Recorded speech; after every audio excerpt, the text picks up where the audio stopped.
So he's a co-director of Institute for Foundation of Machine Learning, and he's a professor at ECE, UT Austin.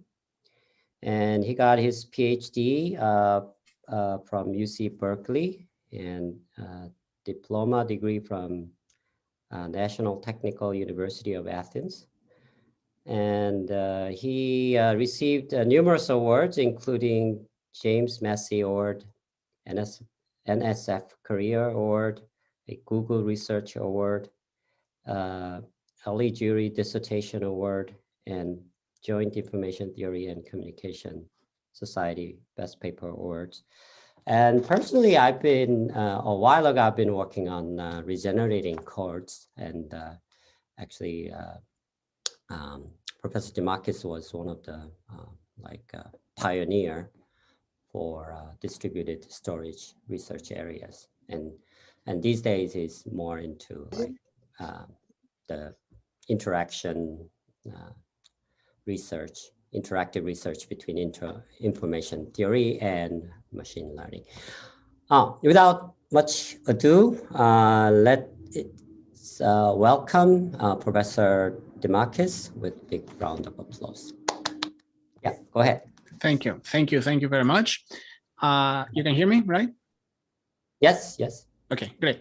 So thank you very much, Professor Lee, for the invitation. And thank you for giving me the opportunity to give a remote talk. I would love to visit sometime, but this is one way to have a conversation.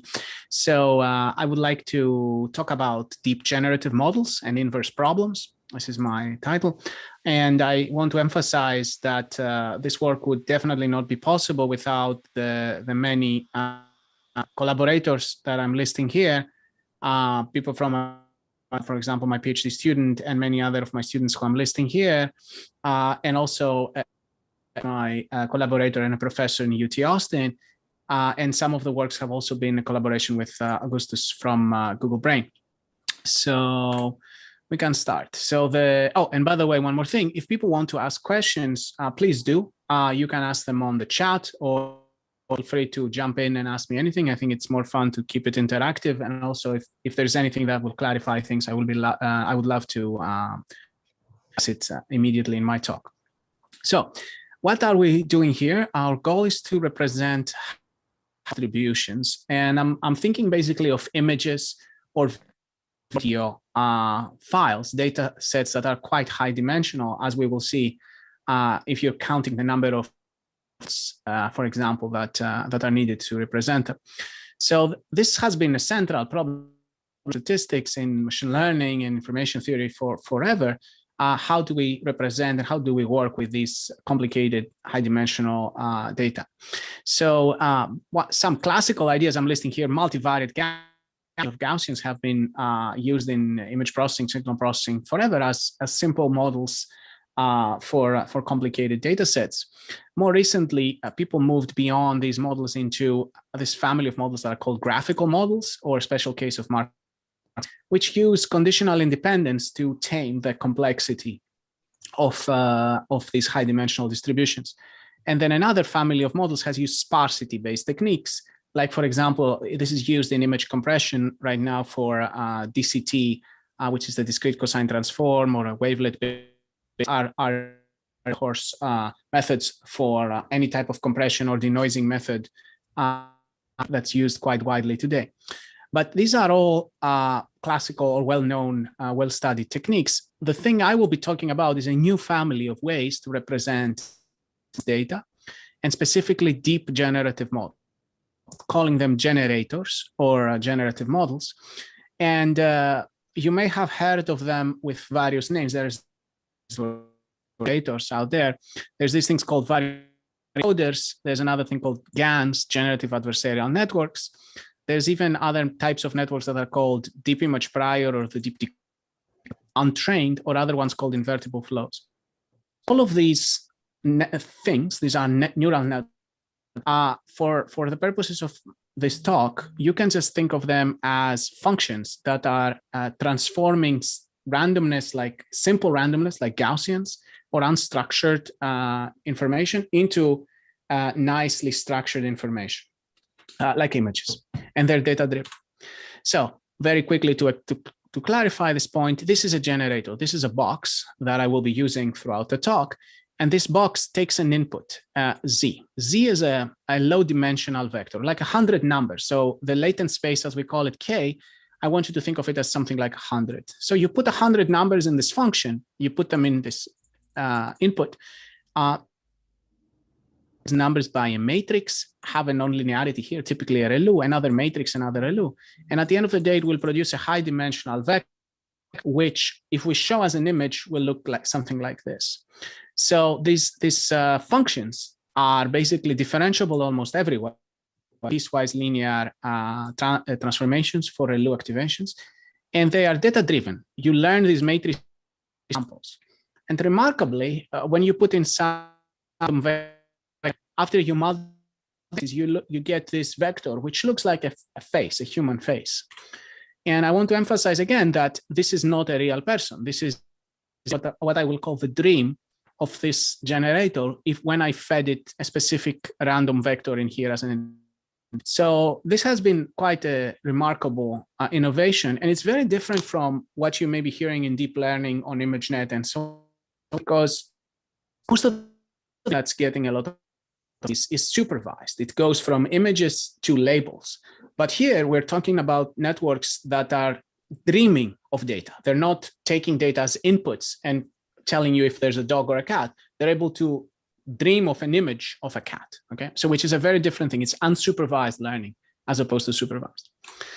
So deep generative models in the last 5 years have made tremendous progress. I'm showing here one example from a network called GAN, which produces these images that at that point I said, okay, we basically pass a Turing test of a visual Turing test. Like if I show you these images, I mean, I was not able to tell if these images are real people created by a network. So we were able to do this a few years back.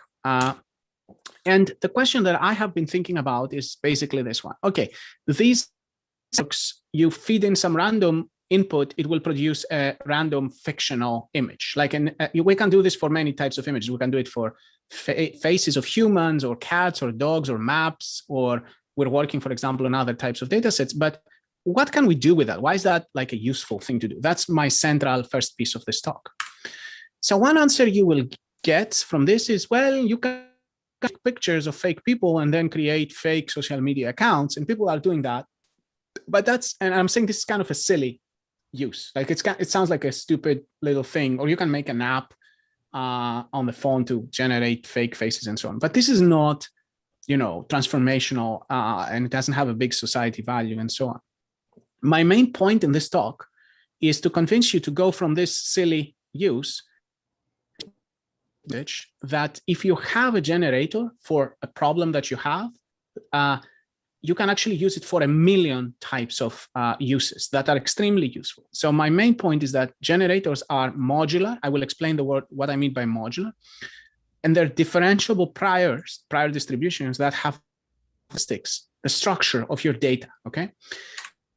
If you have such a thing, I argue, and this is my central message in my talk, that you can solve inverse problems, a gazillion of them. And when I say inverse problems, I mean very useful things like denoising an image, or in-painting an image when you're missing a lot of pixels, compressing an image, compress sensing, which corresponds to a tomography problem where you're trying to reconstruct an image, projections or you know, essentially linear projections of your picture.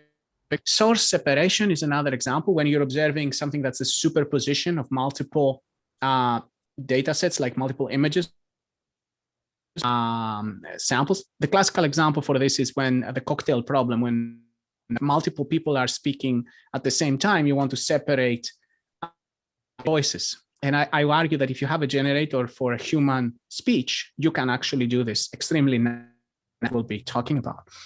MRI is another field I'm working on right now, magnetic resonance imaging, accelerating magnetic resonance imaging using generators that know the statistics of MRI scan. Phase retrieval and many colorizing black and white pictures, of course, and many, many, many other problems. So my point that I hope that I convince you in this talk is that after this talk, having a generator, you will think it's an incredibly useful thing for countless useful problems. So the outline of my talk is really consisting of two main parts. The first part is building on my first paper where we wrote a group on this. It appeared in ICML 2017 called Compressed Sensing Using Generative Models with the CSGM framework. And this will be like the central idea for the framework that we introduced. And I have a much more modern, will appear in 2021, so it was just accepted, that I think it's called ILO, Intermediate Layer Optimization, and I think it solved a key problem, a key limitation that we had with CSGM that is actually allowing very, very nice results I will be showing today. So these are the two main things, CSGM and this new ILO thing. And I'll talk a little details on a high level. So the CSGM framework is a non-supervised way to solve inverse problems if you have a pre-trained generative model, G of Z, like a GAN, that knows the statistics of your data set. And then we were able to also get some theoretical statistical guarantees for this recovery problem if somebody gives you some conditions on the way they are measured, which is something called the set restricted eigenvalue property. On the new paper, it appeared initially in the NeurIPS workshop in 2020, and the final paper in ICML 2021. And here I'm giving you directly GitHub code and the link to our paper. And then finally, in the last 5 minutes, I'll show you how you can use these things to do fun things like turning people into frogs, and also not so fun things like issues of bias and fairness in inverse problems. I think you will see very. So into the problem, here's an example. Vijay here is a professor in Michigan. He invited me to give a talk. So I went to his website and I downloaded his photograph from his website, and I removed all these pixels. So all these pixels are black 000 black, and our model knows that these are considered missing. So this is an in-painting inverse problem here. And we would like to use a GAN, a pre-trained generative statistics, knows the human and how human faces look, eyes and 2 ears and so on. So using our latest algorithm, I'll just show you directly the results to get you interested. We were able to get this image. Now, there are several interesting things to notice here. The website is 200 pixels by 200, but the output is 1024 by 1024. So we're doing in painting and resolution. You can notice that the in painted part is actually natural. It looks like a real person, but it doesn't perfectly match Vijay. And also you may notice it looks a little bit like a white guy, even though Vijay is from India, right? So this is another issue of in the generator that we will see how it can be fixed with ILO as we are realizing. So after we started running our algorithm in intermediate layers of the generator, we were able to get this reconstruction in the second step and this reconstruction in the third step, going in deeper layers. So this is basically the final outcome of what I will be talking about. So we're able to get results like this, which, if you notice around the ear, there's a few artifacts in a few positions. They're very good results in painting, using the prior knowledge that it knows about the human face structure and so on. And the specific GAN we used in this example is called StyleGAN2. It was a network that was trained with very many expensive resources. And we're just using it as a black box. That's one of the benefits of our technique. So what are the problems that we're facing and how are we solving? Here is an unknown vector. I want you to think of this as the pixels of the face of abstract. We don't get to observe this X star, we get to observe a matrix A times X star. This is the vector we are observing. So in the language of inverse problems, A is called the measurement matrix or the forward operator. X star is called the unknown signal, the thing we're trying to reconstruct. And Y are called the measurements, the observations that we get. So the problem typically is that you have M linear observations. They're often noisy also. So you can say, I observe Y is AX, or you can even say plus. But the biggest problem is that even though the vector x that you want to reconstruct lives in n dimensions, the number of measurements is m, and m is typically than m. So you're in this regime.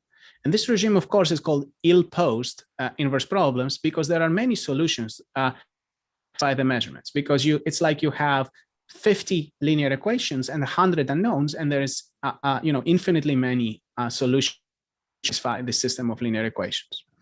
So what you have to do is you have to make the centerpiece of all of high-dimensional statistics, where the number of parameters is bigger than the number of samples.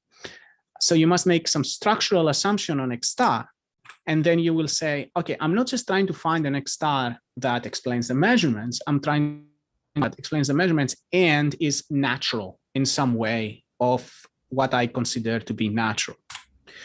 So the position that has built this whole theory of compressive sensing for more than 15 years, I suppose, is that the unknown vector is actually sparse. And when I say sparse, I mean that there are a lot of zeros and there are a few entries, 3 that are non-zero. So most of the entries are assumed to be 0, except k of them. And k is much smaller than the dimension of this vector. So we're asking a problem like this, to find a vector x satisfies my measurements, but also is the sparsest vector that satisfies my measurements. And if you're familiar with codes, this is basically the equivalent decoding and error correcting code over the real numbers, however. Right? Now, the problem with this, of course, is that this problem is computationally intractable, provably NP hard. So a lot of people have said, okay, can I relax this into a convex program like this one here? This one is a linear program. So as pursuit, and another variation is called the lasso, which is another type of regression regularized with L1 regularizer to promote sparsity of the solutions. And a centerpiece statistics has been under what conditions is the solution to these problems close or equal to the solution to these sparsity finding problems. It's in a rich theory that I'm not going to get too much into here, but pioneering works by Donoho, Tao, Romberg, and Candace have proven that if measurement matrices A to be random and independent, then the number of measurements you need scales like over k, which is a much smaller dimension. So you're getting excellent guarantees on the reconstruction. And in practice, beyond the theory, sparsity has been a very powerful tool in, as I said, in compression of images. In medical imaging, in MRI machines now are using sparsity-based techniques, namely lasso as far as to accelerate scan times, get reconstructions with fewer measurements. So sparsity is a decent model for medical images, and it has been used quite a lot. But the main thing I want to say is that now, today, we have much better data-driven models for structure in high dimensions, specifically generative models, deep generative models. So the center idea of what I have been doing in the past 4 years is every time I see a paper that says, oh, I assume it is sparse, I'm replacing it with X is in the range of deep G of Z that somebody gave me, and now I have a new problem that I would like to solve. And by the way, this was recently proven in this paper by Kalmakar and Eric Price that this is a proper generalization. So they were able to create neural networks with 2 layers that produce as an output only k-sparse vectors. So vector is sparse, a network is in the range of a generator that has ReLU activations and a few layers. So the center problem is, okay, how do we solve problems when we know in the range of generators? So this is our problem. We're looking for a vector X star linear, but we have this prior belief now represented by another network that we know that the thing we're looking for is in the range of this trained generator, like style GAN2 specifically. Before we had the measure of complexity that was the sparsity, k. Now k is corresponding to the latent dimension. The higher this latent dimension k is, the more complicated the set of images that can be produced by this generator. So this is the measure of complexity of the data set we are learning. So I'm replacing sparsity with a neural network. To recover, before we were using lasso, the question is, what's the recovery algorithm now? So let's start with the simplest inverse problem, which is also denoising, which is also called. So I give you an image x1, and I'm showing you x1 here. It's my image from my website, and I would like to find a z1, an input GAN, so that g of z1, the generated from this network, is as close as possible to my image x1. How are we going to do that? Well, the way that you do anything in deep learning is you write a loss to gradient descent, right? So the thing you can do is you can select your favorite random vector z, 1, 2, 3, 4, 5, 6, 7, up to 100. You feed it into g of z, you get some phase. And then you say, I would like to update this vector so that the generated image agrees as much as possible to the target image x1. So this is what this says. This is the mean squared error, the difference of each one of those generated pixels, the sum of the squares of those. So you can put a square here. So this is a differentiable function of z. So you can run, you can do gradient descent, updating this vector every time to minimize this, loss. This is a non-convex loss because this g is a non-convex function, and it's hard to solve for generating 3 layers. But still, surprisingly and remarkably, gradient descent works very well in practice. So that's what we do, and we get an image like this one. So this image, let's call it G of Z star, is a of it's a high resolution image. It's a 1024 image. You can see it looks kind of like me, but not really. Was that because actual result? Yes. In this example, this is an actual experiment we run. I mean, we can get better, as I will show you, but I'm just illustrating the first point that yes, this is indeed a real experiment. The picture looks like one of your relatives. Maybe, yeah, but it's not a real person. Yeah, so we have to remember that. Yeah, but the thing is, you can see that there are some it captures some aspects, but it's not really me. And the problem is that this generator may not be that expressive. It may not contain this in its range, right? And that has been one of the limitations that we've faced in our CSGM paper in 2017. That somebody must give you a good G. Otherwise, if you don't have a good G, the reconstructions you get are the dream you could get, which may not be great. All right, but that's the algorithm. Okay, and by the way, we propose this.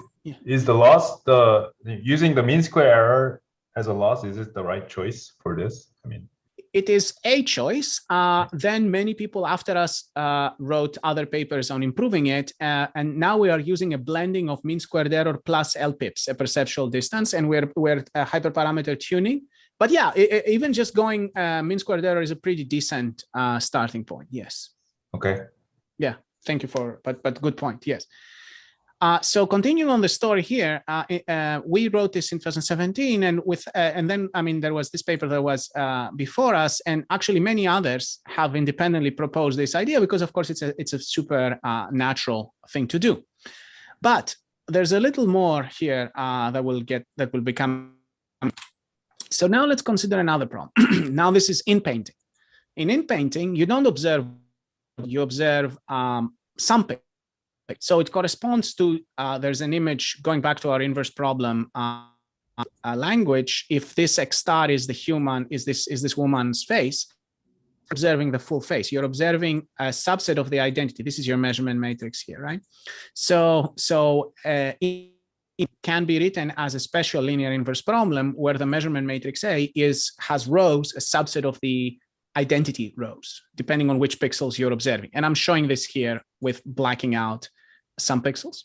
So how do we solve this problem with the CSGM framework? Well, it's exactly the same thing, but we're not going to make the generator match the black pixels, right? We're not going to ask that this pixel is a black pixel. We're only going to take the pixels we get to observe.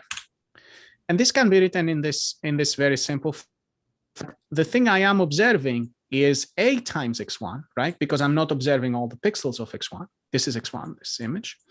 And I am saying I want to generate an image that agrees that A times the image, basically this says here only the observed pixels, the mean is minimized, okay? And again, the same thing. You start with a random Z and you do gradient descent, and it works pretty well. So to notice, the mouth, for example, in this image doesn't perfectly of this woman. And this is, of course, because this is not, this is just a generated image that this GAN was able to produce. You can do better. Like you can literally take this block, put it here, and then blend it with some, clever things here. And people have done things like this and they do better, of course. But the only thing I want to tell you is straight up, the same algorithm like before, as long as you put A in the loss, works pretty well if you have a decent generator for the data set you're looking for, okay? Is this making sense? Yeah. Okay, great. So moving on, another problem. So now you're observing this blurry image, and this blurry image is created taking a clean image and putting a little window around every region of pixels and averaging them together effectively, right? So you can think of blurring as convolving with the kernel that I'm illustrating here, which again as a matrix times the image, where the matrix Toeplitz structure, which corresponds to convolution with a blurring kernel. So how are we going to deblur? Exactly. So we're going to search for an image, G of Z, so that the image after it has been blurred agrees with the blurred observations we get. Note that in this problem, I am assuming that the forward operator A that blurs the image is known. If I see a blurry image, but I don't know exactly how it was blurred, that's a separate problem where I have to also search over the forward operator. It's a different setting where the measurement matrix is unknown. So this is a problem, for example, that people haven't considered for generative models. Interesting. But if you know the forward operator, you run exactly our algorithm again, and you get this phase, which again is a pretty good super resolution given this result. And this is the general algorithm that we proposed. We basically say the measurement process for any forward operator, search in the latent space Z, the generated image after it has been made with your measurements. And the next thing to realize is that there's even no reason for this to be a matrix. It can be any differentiable forward operator. And people have applied our technique to nonlinear inverse problems with significant success. So when I say the CSGM algorithm, I basically mean this thing here. We're performing gradient descent in the latent space to satisfy the measurements. And this works because we obtain useful gradients through backpropagation, because we're able to backpropagate through the forward operator and the generator. And the other important thing, possibly the most important thing, is that we are leveraging these extremely powerful neural networks that people spend hundreds of thousands of dollars to train. And if somebody tomorrow gives me a better GAN for human faces, as for example, when StyleGAN 2 came out, I was very excited because I'm like, oh, it will produce for images, whereas before we were stuck in 64 by 64 in 2017 with DCGAN. So this extremely powerful pre-training that was done just to generate fictional faces, but now we are solving other problems like denoising in painting, deblurring, or any other problem that you can think of, just leverage black box. That's the modularity aspect that I think is extremely important, honestly. So I want to emphasize that there are many other methods for solving inverse problems with deep learning. For example, end-to-end supervised methods train from measurements back to reconstructions. These methods work very well, but they're very fragile. The moment the measurement matrix changes a little bit, they completely fall apart. And there's many other papers. We have written a recent survey on techniques deep learning techniques for inverse problems. And I invite you to have a look, or if you have about how these methods I'm proposing here, the generative compared to other methods, I'll be glad to discuss at the end of my talk. So Alex, does this mean that you don't have to do any kind of extra training, like fine tuning or something like that? That's one of the important things. We don't have to train. This is StyleGAN 2, right? People spent, as I said, thousands of dollars to train this thing. I'm just downloading it pre-trained, and I'm just solving this problem. I'm doing gradient GAN too. Like this takes me 5 seconds. Professor Moon, do you have a question? Yeah, go ahead. Can I have a question? Yeah. So, but it seems like all your examples were on the face images. Yeah. But let's say if you want to denoise some natural images, but your GAN is specifically trained for the faces, then what do you do? Well, if you put an image here of a cat, it will find the face, because this thing only produces faces, right? So if you just have a generator that only knows cats, it will only produce. So if you want to do natural images, you better have a generator that knows natural images. So that's the whole point. Now, people have tried, like Big GAN, for example, is probably one of the best generated. It's not as good as limited domain, but that's my problem. That's a problem that there's a million people working on. So that's the thing. I'm just leveraging. So I'm not that interested about natural images generically, because that's too big of. I'm very interested in MRI images because I want to accelerate MRI, and I am working in a paper where we trained a generator for MRI images, and we do get very good results. And I think, for example, if you want to do it for another domain, it's worth in your domain-specific generator to solve the problem. And that's basically the message I want to send, that these are extremely valuable things if you can get your hands on them. Yes. I see. So that's why, I guess that's why you're saying this as a prior for. That's right. It's a modular prior, and you can do anything with it as long as it's a differentiable forward operator. Yeah. Because I was working on some denoising on like general images, but then it seems like having a really powerful general generator, probably it's a little bit challenging. But I see your point. Yeah. I think that if you just want to denoise, and you want to denoise with Gaussian, let's say, noise, the techniques that will work the best are supervised end-to-end techniques. You just take a bunch of images, add noise to them, create a match data set, and train a generator train a supervised network to go back. You're not going to be able to beat that. But the moment the statistics of your noise change, that's the benefit of these techniques. Yeah. But so very good. Yeah, I'm working on those problems. Yeah. Okay. Thank you. Yeah. Very good. Yeah, we should talk more.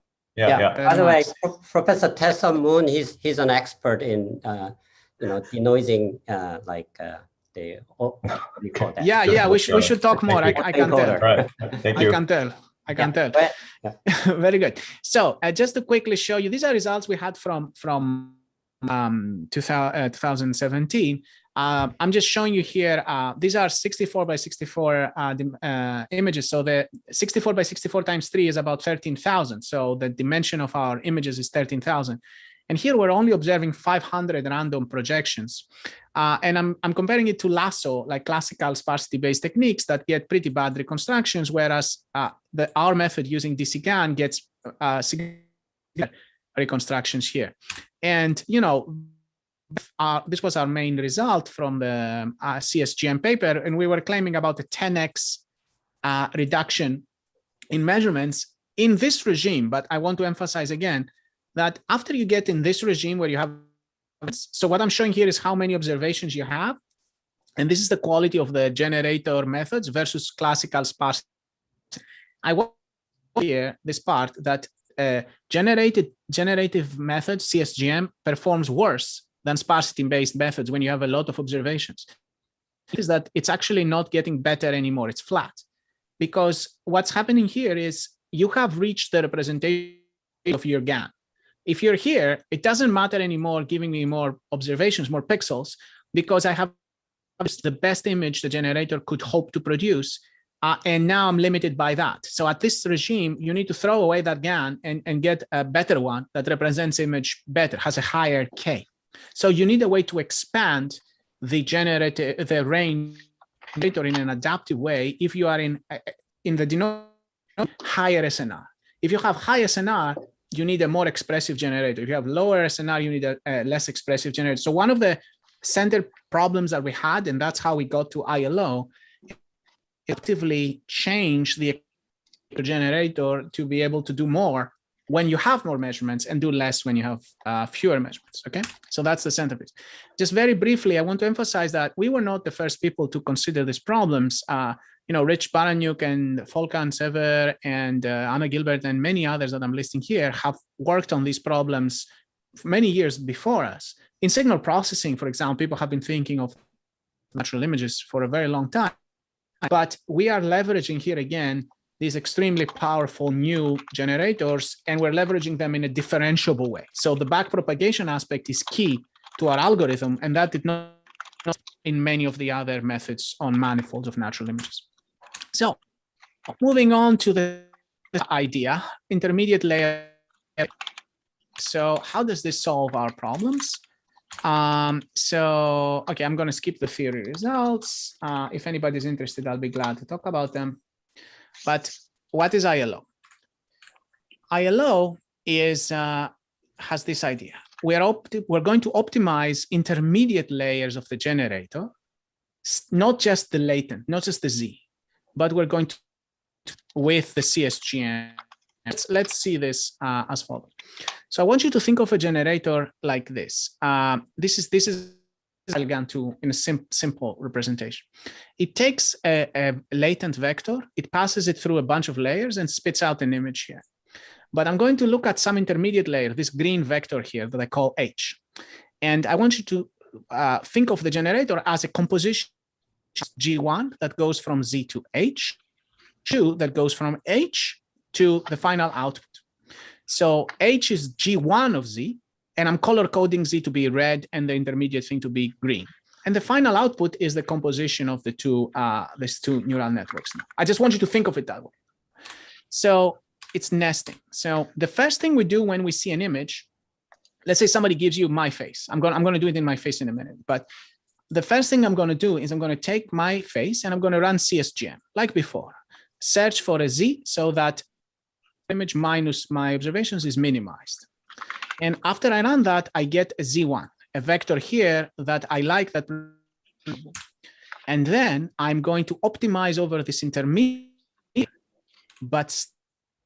and that's the key thing, starting my second optimization with the output created by Z1 star, okay?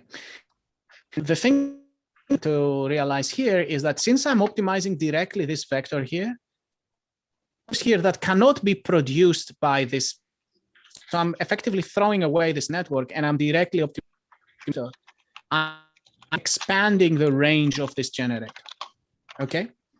And because there are many people not realized. So going back to our example, I could start with my face. I run CSGM and I get this guy that you remember.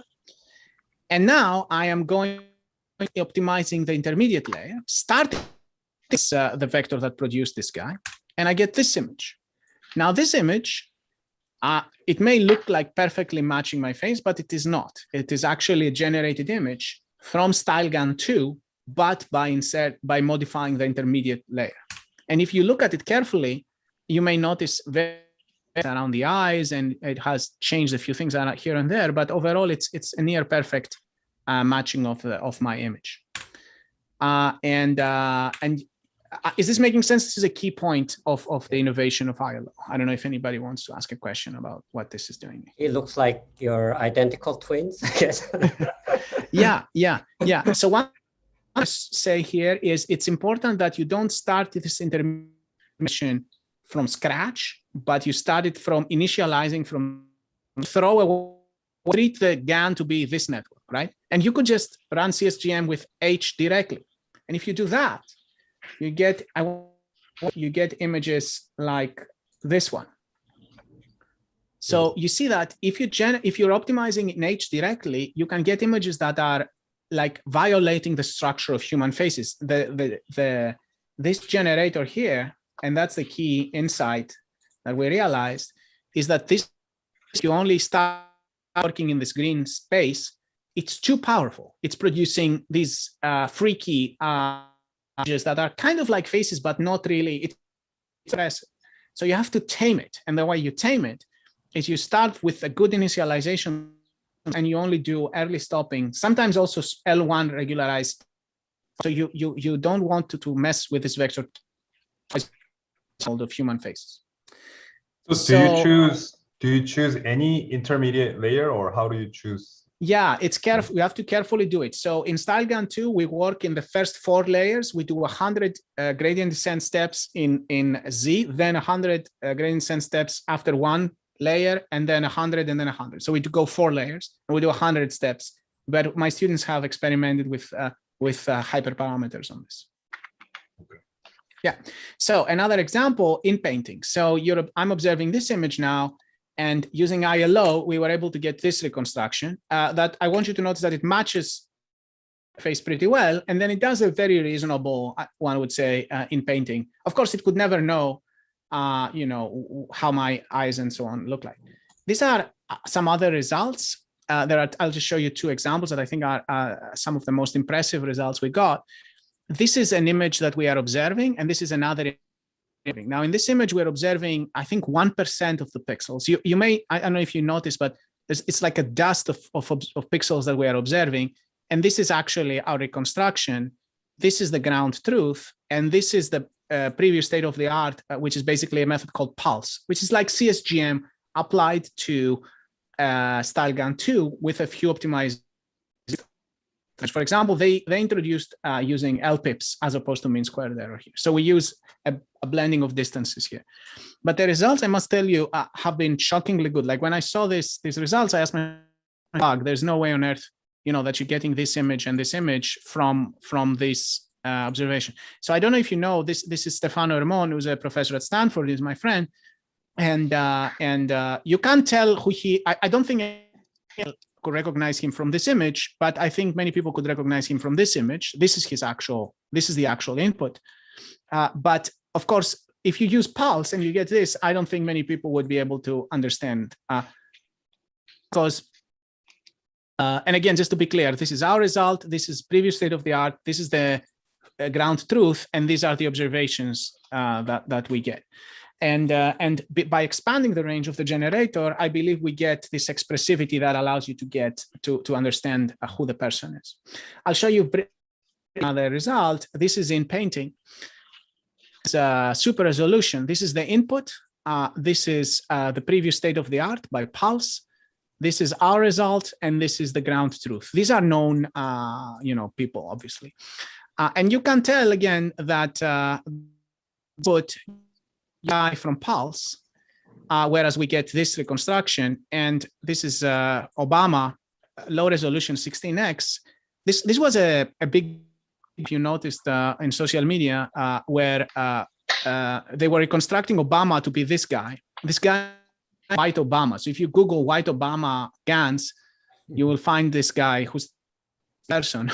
But this became an icon of the bias of these methods, preferring to reconstruct white people, even in images like this one or this one where they really shouldn't.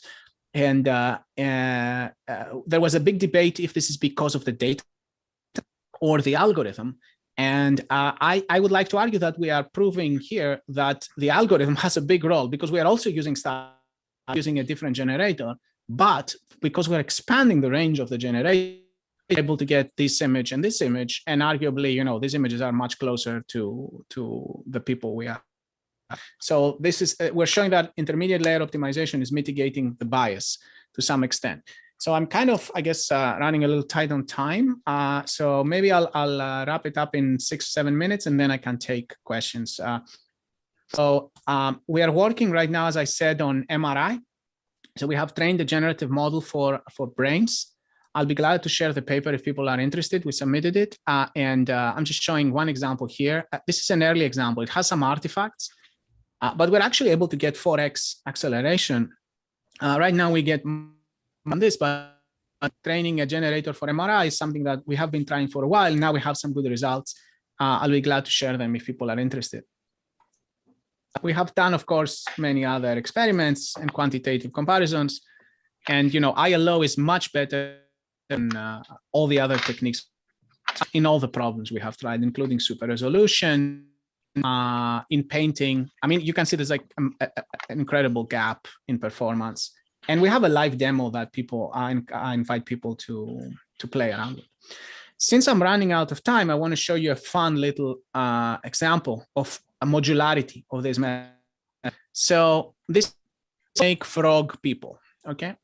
So we have this nice generator, uses images, right, of faces. And I was saying the forward operator does not need to be, it can be anything. So I'm now going to take the forward operator to be an ImageNet classifier that takes an image. An ImageNet classifier, you know, has 1,000 classes. So I'm going to take frog just for fun. And this machine takes an image, how much frog it thinks it is. I'm going to call it the frogness of an image, right? And it's a differentiable box. So I can just search over Z so that the frogness of the generated face is maximum. If I was just doing that over style GAN, as Tresop asked, I'm just a human. Will not get a frog person because StyleGAN2 cannot produce frog people. But ILO can produce frog people because I'm optimizing in the intermediate layer of StyleGAN2. After we run gradient descent steps with this ILO maximize the frog logit of an ImageNet classifier, we got this person who you know, has from a frog. And here's another example. The class here is goldfish. You can actually, you may be able to notice a goldfish. This is the tail of the goldfish, and this is the actual body of the goldfish here. So we were fun stuff like that. What is really, in my opinion, is turning your friends into frog people, not just generating random frog people. So how can you do that? And the reason I'm showing beyond fun is how modular these boxes are. Like, it's plug and play. So you take a picture of your friend, like Stefano here, who agreed to be part of this, interestingly, and we're going to write this loss. We're going to search for an image, G of Z, so that the distance of G of Z to my friend is minimized. That's the first part of the loss. Plus, frogness of the image is minimized, right? And so we have two terms in the loss, and we are controlling it, right? So if you just put 0 times frogness, you are just solving an image that's as close to Stefano as possible, like before. But now, as I am increasing this coefficient, this hyperparameter, the generator will try to find images that look like Stefano, but also make this ImageNet classifier say it's a frog, right? So as I'm increasing lambda, it starts producing images like, and as I'm increasing lambda, you can see that it starts adding more and more frog attributes to the image. I'm just showing you here how it does. And I'll show you the video of this thing. It starts with a random generated face. It will trying to match Stefano, and then it will amplify the using an ImageNet classifier as a measurement, as a forward operator. It's searching in StyleGAN2 range to match Stefano, and then after it's about here, here starts increasing, and you start green, like green skin and other attributes that look like a frog. Certainly, the range of the generator. We're producing images that are not in the range of StyleGAN2. Okay, so that's kind of the main point, is that it also solves many other range of the generator. We were able to get this. This is the real image of Obama, whereas other people were getting Obama and so on. So I'll wrap it up because I think I'm kind of out of time, but I think this is an exciting research area for interested in. So we are using guided, unsupervised methods to create data that agrees with observation, searching in the latent space to match the measurements. The most important innovation that helped us, I think, is expanding the range of these needed depending on the number of measurements. Previous generators we used, like DCGAN, were very fragile. They were not really working that well in images outside the domain. If I took my own picture, I couldn't make the own picture. But we think we have solved these problems with StyleGAN2 and ILO. So now we are able to do these things. Now, understanding the bias of the generators is a very significant problem if you're using this for all kinds of problems. And I think there's significant research to be done. Also, the theory of understanding, complexity bound, sample complexity, I think is going to be very significant in the future. So, conclusions. You that generative models are data-driven priors, and they're very modular. You can plug and play, download an ImageNet classifier, download another, and just plug and play and do gradient descent. And that's, I think, extremely powerful because you're leveraging all this power that other people are trained, other networks. We need theory and algorithms for solving inverse problems, and I think it's a wide open space, and also evaluating how well our generators fit real distributions. Imposing physical constraints on the generated data. There's many problems where we know certain attributes of the images we're looking for, like physical plausibility, being solutions of equations, and so on. And I think there's going to be a lot of great work in how to use structure in the generated data. And also robustness to errors that you may have. Somebody may intentionally be messing your measurements, or you may have some type of atypical noise. And we have some recent results on robust compressed sensing using generative models, but I think there's a lot more to be doing there. Correcting biases of learned fairness issues are very novel. They're different from supervised learning, and it's a wide open space on this. I'll be glad to send a paper that we have just written on this. If people are interested, we have a paper that will appear in ICML. We're putting it on archive soon, but on fairness for generative problems, let me know. I'll be glad to share a paper. So overall, you can find all our papers on my website and on my Twitter. Please follow up if you're interested, and I'll take questions. Thank you very much. Wow, this is a really great talk. Thanks a lot. And so we have some time to take questions from the audience. If you want, you can ask your questions on the chat board, or speak up directly to the speaker. Any questions? Well, I do see something, but somebody has to translate. Yeah, there's some Korean question. Let me translate it for you. He was asking that in ILO, you found G star first and then H star later in 2 steps, but he was wondering whether you can do some kind of a joint search. Yeah, we have experimented with various. Sorry. Yeah, go ahead.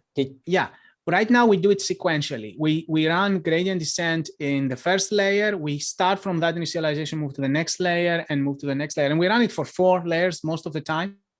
And by the way, if you go to my website, you can find a link to a Colab pre-trained ILO, and you can upload your own image and you to yourself and see that as you're increasing the number of layers, you get better matching the measurements, but images.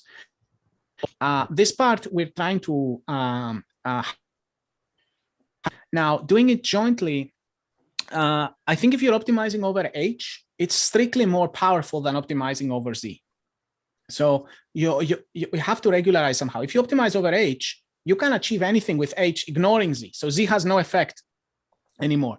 So correctly regularizing has been one thing we've been trying to do for a while. But yeah, I think it's not fully understood what's the best way to do it. But you certainly want to benefit from the previous layer and not start in the wild. Mm-hmm. Okay. Actually, regarding that, I had one kind of question, because you kind of ignore G1 and then use like G2 part of the generator, and in a sense that kind of reduces the capacity of the generative model, and yet you're creating much better image, and seems like it's kind of a very interesting result. Is there some kind of theoretical explanation why that happens? Let me clarify that point. So yeah, as I said, we run normal CSGM, which says over Z to find an image so that the whole network agrees with the target. That's the first step. After we run the first step, we find the optimized, call it Z1 star. We take this vector, we pass it through G1, and we find the vector H1 that is G1 of Z1 star here. And then we are going to do the second step, which is min of H, G2 of H, start from starting. So if you just think of this problem, if you weren't starting from H1, but you were starting from some random H, you are optimizing in a bigger space. You're not optimizing in a smaller space, right? Because some H vectors, the crucial to articulate here is this network is always expanding. 100 H can be 500 dimensional. So I want you to think that this is an expanding network, okay? So if you select a random vector here, H, most created by some Z. So most H vectors are realizable by Zs. So if you're searching freely in H space is 500 dimensional, Z space is 100 dimensional. So you're literally expanding the range. But if you do it without care, you get these freaky Picasso type of images that I showed you. So we start H1, which is a realizable H, and only do early stopping by running this. That's why we only run 50 or 100 iterations, just so we don't leave the manipulation. And then my students tried many variations. They were also saying, oh, plus L1 norm of, so my students also tried this, sparse deviations. So they said, let's regularize this and so on. So we have tried many things, but there's a balance here that you're striking between making this thing more expressive and leaving the manifold. So it's not, we don't have a full picture, but, and you have to tune it depending on how many measurements you have, but it's basically somebody powerful thing and you're trying to tame it. Yeah, so it's a very I invite everyone to try with our pre-trained generator to see if it works out in practice. Wow, that's good, great. It's like very interesting, result. Okay. Can I ask one question? Go ahead. Yeah. So first of all, thank you very much for a really interesting talk. Maybe can I send you some email to follow up? Like, of course, please do. Please do. And so one question is like, so let's say you are applying this to denoising or super resolution, then probably you'll have to have a GAN that's trained on like clean images or like, this high resolution images, right? Yep. But some case, I think, so even in your MRI, I guess you trained your GAN on, clean MRI or super resolution, high resolution MRIs. Yeah. But I think in practice, there are some cases where you only have noisy images or noisy versions. For example, one of my friend in dental school, he also asked me, whether we can do some kind of in-painting on some, some CT images, but what they have is only the noisy images. Yep. So Very in that good. case, probably, do you think like we can still apply some of these techniques? Like, thank you for the question. So the short answer to your question in one word is I worked on exactly that problem for a while, and I want to show you my my one word answer is something called ambient GAN. So okay. I wrote another paper on this. People have made progress. I'm trying to find my hold on a minute, my citation here. But yes, you're right. In many situations, how did we do it in MRI, right? So in MRI, we don't cut people's brains open and take clean photographs. So what we do is we have a lot of fully sampled scans, and from the fully sampled scans, we're going to get some high quality brains. We will train a generator, and now we're going to use it to accelerate 4x or 8x in a new brain, right? So that's a general idea. But as you said, and a slide here, this is not the only way to do it. I wrote a paper, and I'm trying to find again my slide. So there it is. Okay. As I said, there are other methods. So this is my my older paper, ambient GAN. Ambient GAN studies the following problem. You only have noisy images, but you want to train a generator for clean images, but you've never seen a clean image. What you must assume is that you know the process that corrupts images. Process, shockingly, in my, it is possible to create images that statistics of something you have never seen. You can model the corruption process correct. So that's what this, and I think the StyleGAN 2 ADA, which trains GANs, similar technique. I think there's another paper called noise to something, noise to noise. Yeah. So those lines about I was interested in, like, you know, noise to void or noise to self, right, or this kind of thing. Yeah. So in 2017 we wrote this paper, and then we never really worked much on this since. I see. Other people have done this, what you said, but I don't know how much how exactly it's different. But yeah, if you can't train a high quality from corrupted data, you can use our technique off the shelf, but maybe there are other clever things to be done. Yeah, because I recently work on, you know, in the denoising context. I mean, in that scenario, like if you only have like noisy images, and then let's say we know some part of noise generating process, then we can still do well as if like we have the clean target. But I don't know how to extend it to other inverse problems like super resolution and so on. So maybe I can share also some of my work and maybe send you an email. I would love to. Yes, I would love to. Please do. Okay. Please follow up, and I'll be glad to chat more. Yes. Okay. Cool. Thank you. Thank you. Okay. Are there any other questions from the audience? Maybe I have one quick question. In CSGM, actually you showed a slide here.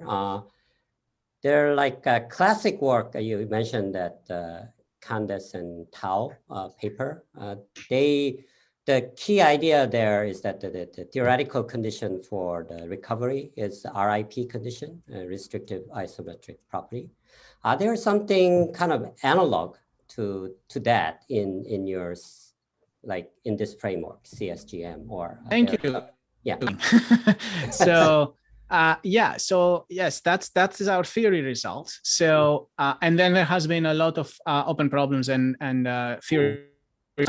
So the sentence is, you're observing this this image, right? Mm-hmm. And you're solving there's one big question is, how are you actually solving the CSGM optimization problem? Because as we said, it's a non-convex problem. Like in lasso versus L1, the lasso is convex, right? So that's not the case here. But maybe it has been, how do we provably get something about optimize?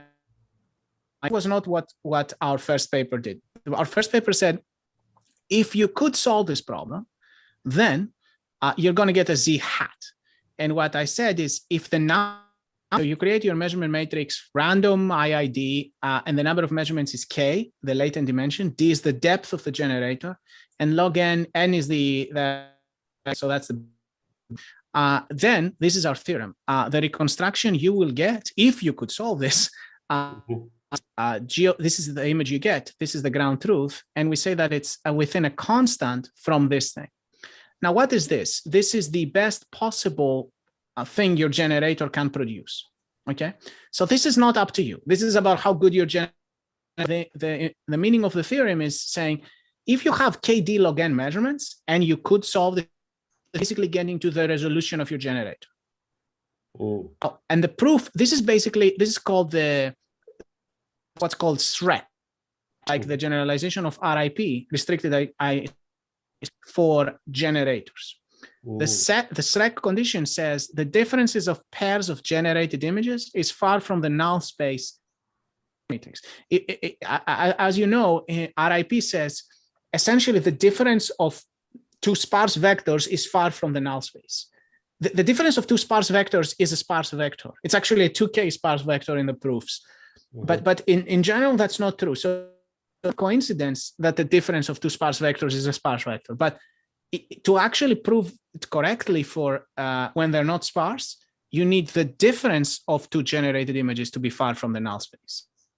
We prove that this is the key technical condition that generalizes RIP when you're not working with sparse vectors, but rather with vectors in the range of a generator.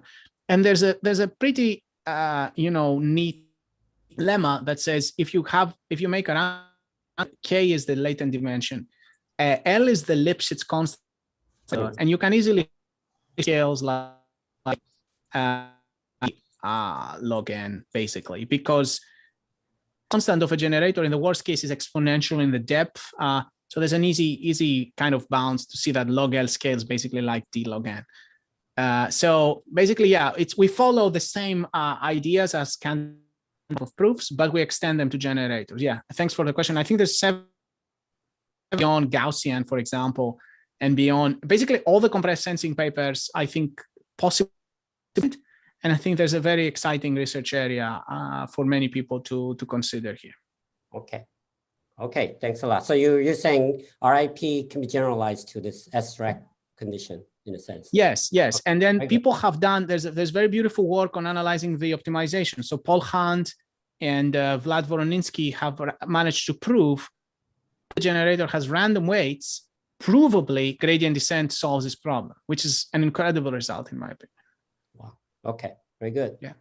Okay, before we finish, we have one more question, like possible. Are there any questions? If not, let us thank our speaker today, Professor Alex Dimakis. It's a really inspiring talk. Thanks a lot. And if you ever have a chance to visit Korea or Seoul after the COVID, I'll treat you with a nice dinner. Thank okay, you. Thanks a lot. Thank you very much. Thank you. And spending your precious evening time there. Thank you for the kind invitation. Yeah. Everybody interested, please do follow up. I'll be glad to chat more. Okay, thanks a lot. And thanks for your talk. Bye. Thank you. Bye-bye. Bye. Good night. Good night.